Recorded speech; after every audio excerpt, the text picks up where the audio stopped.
ഇടതുമുന്നണി convener TP. Ramakrishnan തെരഞ്ഞെടുപ്പ് രാഷ്ട്രീയം വിടുകയാണ്. CPM 2 ടേം നിബന്ധന ഒഴിവാക്കിയാലും ടി.പി. രാമകൃഷ്ണൻ പേരാമ്പ്രയിൽ മത്സരിക്കില്ല. CPM കോഴിക്കോട് ജില്ലാ സെക്രട്ടേറിയറ്റ് അംഗം SK സജേഷ് പേരാമ്പ്രയെ പ്രതിനിധീകരിച്ചേക്കും. ഡിവൈഎഫ്ഐയുടെ ശ്രദ്ധേയ മുഖമാവുകയും ചെയ്തു. സജേഷ് 2016 മുതൽ പേരാമ്പ്രയിൽ നിന്നുള്ള നിയമസഭാംഗമാണ്. ടി.പി. രാമകൃഷ്ണൻ. അനീഷ് കുമാർ ചേരുകയാണ് കൂടുതൽ വിവരങ്ങളുമായി കോഴിക്കോട് നിന്ന്. അനീഷ്, എന്താണ് ഇപ്പോൾ ടി.പി. രാമകൃഷ്ണൻ ഇനി തെരഞ്ഞെടുപ്പ് രംഗത്തേക്കില്ല എന്ന തീരുമാനത്തിലേക്ക് വരുന്നത്?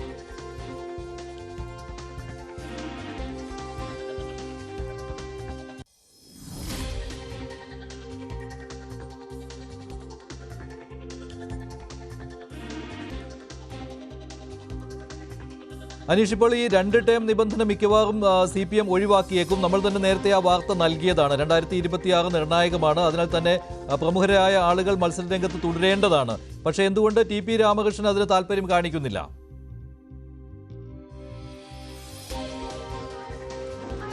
അതിൽ ഏറ്റവും പ്രധാന കാര്യം ഈ മറ്റ് ചില മണ്ഡലങ്ങളെ സംബന്ധിച്ചിടത്തോളം CPM നിർണായകമായൊരു തെരഞ്ഞെടുപ്പ് നടക്കുമ്പോൾ അത് പൂർണ്ണമായും വിജയസാധ്യതകളെ അടിസ്ഥാനപ്പെടുത്തിയാണ് വീണ്ടും മത്സരിക്കണമോ വേണ്ടയോ എന്ന കാര്യത്തിൽ ഒരു തീരുമാനത്തിലേക്ക് എത്തുക. പക്ഷേ ഈ പേരാമ്പ്രയെ സംബന്ധിച്ചിടത്തോളം CPMന്റെ ഒരു ഉറച്ച കോട്ടയായി വിശേഷിപ്പിക്കപ്പെടുന്ന മണ്ഡലമാണ്. കഴിഞ്ഞ കുറച്ച് തെരഞ്ഞെടുപ്പുകളായി തന്നെ മറ്റൊരു സ്ഥാനാർത്ഥിക്കും അവിടെ ജയിക്കാൻ കഴിയാത്ത ഒരു സാഹചര്യം കഴിയുന്ന ഒരു മണ്ഡലമാണ്. വളരെ കുറച്ച് തവണ ഈ മണ്ഡലത്തിന്റെ ചരിത്രം പരിശോധിച്ചാൽ തന്നെ 2-3 തവണ മാത്രമാണ് മറ്റ് മുന്നണികൾക്ക് അവിടെ വെണ്ണിക്കൊടി പാറിക്കാൻ കഴിഞ്ഞത്. ഒപ്പം ഈ കേരള കോൺഗ്രസ് ഇടതുപക്ഷത്തേക്ക് എത്തുകയും ചെയ്തുകൂടി മലയോര മേഖലകൾ ഉൾപ്പെടുന്ന ഒരു ഇടമാണ്. അവിടെ ഒരുപാട് കേരള കോൺഗ്രസിന്റെ വോട്ടുകൾ ഉള്ള ഒരു ഇടം കൂടിയാണ്. അങ്ങനത്തിൽ കേരള കോൺഗ്രസ് വോട്ടുകൾ കൂടി ഇടതുപക്ഷത്തേക്ക് എത്തുകൂടി വലിയ ഭൂരിപക്ഷത്തിൽ കഴിഞ്ഞ തവണ ജയിക്കാൻ ടി.പി. രാമകൃഷ്ണന് കഴിഞ്ഞു. അതിനു മുമ്പ് 2 തവണ കേരള കോൺഗ്രസ് സ്ഥാനാർത്ഥി മുഹമ്മദ് ഇക്ബാൽ മത്സരിച്ചപ്പോഴാണ് ഭൂരിപക്ഷം കുറയ്ക്കാൻ ഏതാണ്ട് 1192 വോട്ടുകൾ വരെയൊക്കെ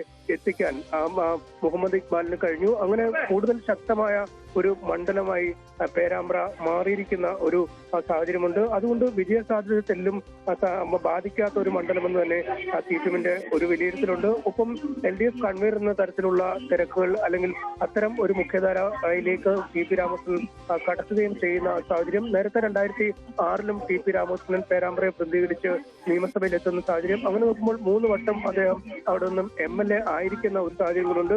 അതുകൊണ്ടാണ് ഇടതുപക്ഷത്തിന് ഇപ്പോൾ മുന്നോട്ട് വയ്ക്കാൻ കഴിയുന്ന ഏറ്റവും പ്രധാനപ്പെട്ട സ്ഥാനാർത്ഥികളുടെ ഒരാളായ SK സജേഷിനെ ആ സ്ഥാനത്തേക്ക് നിയോഗിക്കാൻ അല്ലെങ്കിൽ പേരാമ്പ്രയിൽ മത്സരിക്കാൻ ഉള്ളൊരു ധാരണയിലേക്ക് CPM കോഴിക്കോട് ജില്ലാ ഘടകം എത്തിയിരിക്കുന്നത്. അദ്ദേഹം ആ മേഖല കേന്ദ്രീകരിച്ചുള്ള പ്രവർത്തനങ്ങളും ആരംഭിച്ചിരിക്കുന്നു. നേരത്തെ പേരാമ്പ്ര സ്വദേശിയായ അദ്ദേഹം സ്കൂൾ വിദ്യാഭ്യാസവും കോളേജ് വിദ്യാഭ്യാസവും അടക്കമുള്ള അദ്ദേഹത്തിന്റെ പ്രവർത്തനത്തിന്റെ തട്ടകം ആ മേഖല തന്നെയായിരുന്നു. അതുകൊണ്ട് അവിടെ ചിരപരിചിതനായ ആൾ കൂടിയാണ്. CPM ജില്ലാ സെക്രട്ടേറിയറ്റ് അംഗം ആണ് അദ്ദേഹം. ഇപ്പോൾ DYFIയിലൂടെയും SFIയിലൂടെയും ഒക്കെ ആ മേഖല വളരെ പരിചിതനായ ആൾ കൂടിയാണ്. അതുകൊണ്ട് വിജയസാധ്യതകളെ തെല്ലും ബാധിക്കാത്ത എന്നാൽ CPയോളം പോകുന്ന ഒരു സ്ഥാനാർത്ഥിയെ അവതരിപ്പിക്കാൻ കഴിയുന്നു എന്ന ഒരു പ്രത്യേകത കൂടിയാണ്. അതുകൊണ്ടുകൂടിയാണ് SK സജേഷിലേക്ക് ആ തീരുമാനമെത്തുന്നത്. എന്തായാലും ഏറ്റവും ഒടുവിൽ ലഭിക്കുന്ന വിവരങ്ങൾ അനുസരിച്ചും ടി.പി. രാമകൃഷ്ണൻ അടുത്ത തെരഞ്ഞെടുപ്പിൽ മത്സരിക്കില്ല. അദ്ദേഹത്തിന് പകരമായി SK സജേഷ് ആവും പേരാമ്പ്രയിലെ ഇടതു സ്ഥാനാർത്ഥിയായി CPMന്റെ സ്ഥാനാർത്ഥിയായി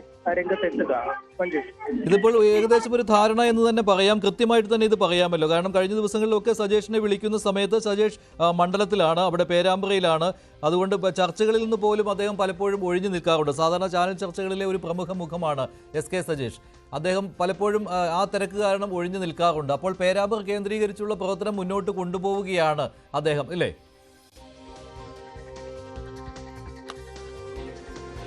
തീർച്ചയായും കഴിഞ്ഞ കുറച്ച് നാളുകളായി തന്നെ പാർട്ടിയുടെ പ്രധാന പരിപാടികളിലൊക്കെ പ്രധാന അതിഥിയും അല്ലെങ്കിൽ മറ്റ് പ്രധാന പ്രാസംഗികനും ഉദ്ഘാടകനുമൊക്കെയായി SK സജേഷ് അവിടെ നിറഞ്ഞു നിൽക്കുന്ന ഒരു സാഹചര്യമുണ്ട്. CPMന്റെ പ്രധാന ക്യാമ്പയിനുകളൊക്കെ അവിടെ നയിക്കുന്നതും SK സജേഷ് തന്നെയാണ്. അതായത് ആ മണ്ഡലത്തിൽ ഏതാണ്ട് പൂർണ്ണമായി കേന്ദ്രീകരിക്കുന്ന അവസ്ഥയിലേക്ക് കാര്യങ്ങൾ നീങ്ങി.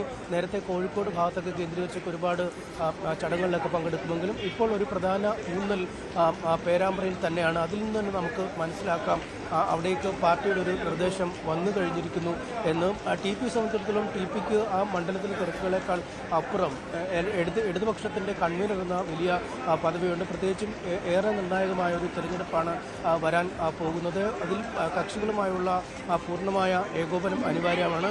മറ്റ് സംഘടനാ തലത്തിലുള്ള ചർച്ചകൾ അനിവാര്യമാണ്. അതുകൊണ്ട് അദ്ദേഹത്തിൻ്റെ തിരക്കുകൾ കൂടുന്നു. ഒപ്പം 2 വട്ടം MLA ആയ ആളാണ്. സംസ്ഥാന തലത്തിലേക്ക് പ്രവർത്തനങ്ങൾ നീക്കുമ്പോൾ സജേഷ് പൂർണ്ണമായും ആ മണ്ഡലത്തിൽ കേന്ദ്രീകരിച്ച് നിൽക്കുന്ന ഒരു സാഹചര്യമാണുള്ളത്. ഇടതുപക്ഷത്തിൻ്റെ ഒരു കോട്ടയായ സ്ഥലം, അവിടെ വലിയ തിരിച്ചടികൾ ഉണ്ടാവില്ല എന്ന കൃത്യമായ വിലയിരുത്തൽ പാർട്ടിക്കുണ്ട്. അതുകൊണ്ട് തന്നെ SK സജീഷാവും അടുത്ത തവണ അവിടുത്തെ സ്ഥാനാർത്ഥി എന്ന കാര്യത്തിൽ ഏതാണ്ട് ഒരു ധാരണയായി കഴിഞ്ഞിരിക്കുന്നു. CPM വൃത്തങ്ങളും അക്കാര്യങ്ങൾ തന്നെയാണ് നമ്മളോട് പറയുന്നത്. TP അടുത്ത തെരഞ്ഞെടുപ്പിൽ പേരാമ്പ്രയിൽ നിന്നും മത്സരിക്കാനുണ്ടാവില്ല. മറിച്ച് വളരെ സ്വീകാര്യനായ ഇടതുപക്ഷത്തിന് മുന്നോട്ട് വയ്ക്കാൻ കഴിയുന്ന CPM-ൻ്റെയും ഒപ്പം DYFയുടെയും SFIയുടെയും ഒക്കെ മുഖമായിരുന്ന SK സജേഷ് തന്നെയാവും അവിടെ മത്സരിക്കുക എന്ന കാര്യത്തിൽ ഏതാണ്ട് പൂർണ്ണ ധാരണ എത്തിക്കഴിഞ്ഞിട്ടുണ്ട്. മഞ്ജുഷ്, ഇത് പക്ഷേ TP രാമകൃഷ്ണനാണ് വിജയസാധ്യത ഉറപ്പായ ഒരാളാണ്. മാത്രമല്ല അതൊരു CPM കോട്ട എന്ന് തന്നെ പേരാമ്പ്രയെ ഇപ്പോൾ വിശേഷിപ്പിക്കാവുന്നതുമാണ്. പക്ഷേ അതൊരു റിസ്ക് എടുക്കുക എന്ന് ഇതിനെ പറയാൻ പറ്റുമോ? ഇപ്പോൾ 2 ടേം നിബന്ധന ഒഴിവാക്കുവാനുള്ള സാധ്യതയുണ്ട്. അവിടെ വേണമെങ്കിൽ TPക്ക് മത്സരിക്കാം, അതിന് തടസ്സമില്ല. അപ്പോൾ പുതിയൊരു മുഖത്തെ കൊണ്ടുവരിക എന്ന ലക്ഷ്യം കൂടി ഇതിന് പിന്നിലുണ്ടാവും അല്ലേ?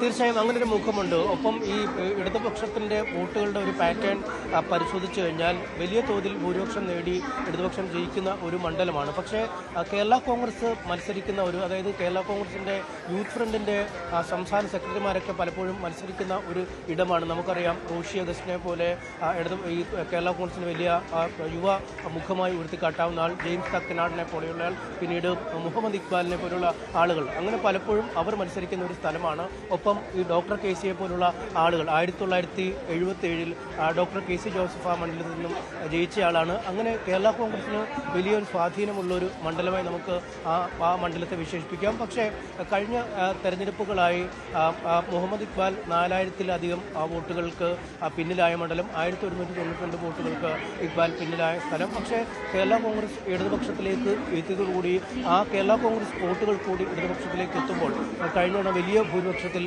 TPക്ക് ജയിക്കാൻ കഴിഞ്ഞു. കഴിഞ്ഞ തവണത്തിന് മുമ്പത്തെ തെരഞ്ഞെടുപ്പിൽ 2016-ലെ തെരഞ്ഞെടുപ്പിൽ TPക്ക് 4400 അടുത്തുള്ള വോട്ടുകൾക്ക് മാത്രമാണ് ജയിക്കാൻ കഴിഞ്ഞത്. അത് മുഹമ്മദ് ഇക്ബാലിനോട്. അതായത് അവിടെ നിർണായകമായി മാറുക കേരള കോൺഗ്രസിൻ്റെ ഒരു ഫാക്ടർ കൂടിയുള്ളതായാലും ആ ഫാക്ടർ കൂടി അനുകൂലമായ സാഹചര്യമാണ് കൂടുതൽ ഒരു അനായാസ വിജയം നേടാൻ കഴിയുന്ന ഒരു മണ്ഡലമായി പേരാമ്പ്രയെ മാറ്റുന്നത്. അതാണ് ഈ പരിചയസമ്പന്നതയ്ക്ക് അപ്പുറം അല്ലെങ്കിൽ വിജയസാധ്യതയ്ക്ക് ഒക്കെ അപ്പുറം TP മാറിയാലും പ്രത്യേകിച്ചൊന്നും പെട്ടെന്ന് സംഭവിക്കാൻ അവിടെ പോകുന്നില്ല എന്നൊരു വിലയിരുത്തൽ CPM-നുണ്ട്. ആ വിലയിരുത്തൽ തന്നെയാണ് പുതിയ ഒരു മുഖത്തെ പരീക്ഷിക്കാനുള്ളൊരു തീരുമാനത്തിലേക്ക് CPM-നെ എത്തിക്കുന്നത്. പുതിയ മുഖമാണ് എന്ന് പറയുമ്പോഴും മറ്റിടങ്ങളിൽ നിന്നും വന്ന് മത്സരിക്കുന്ന ആളുകൾക്കൊക്കെ അപ്പുറം ആ മണ്ഡലത്തിൽ തന്നെ പരിചിതനായ SFI തലം മുതൽ അവിടെ നിന്നും വളർന്നു വന്ന DYFI പിന്നീട് CPM-ന്റെ നേതാവായൊക്കെ വളർന്നു വന്ന ഒരു ആൾ എന്ന രീതിയിൽ ഒരു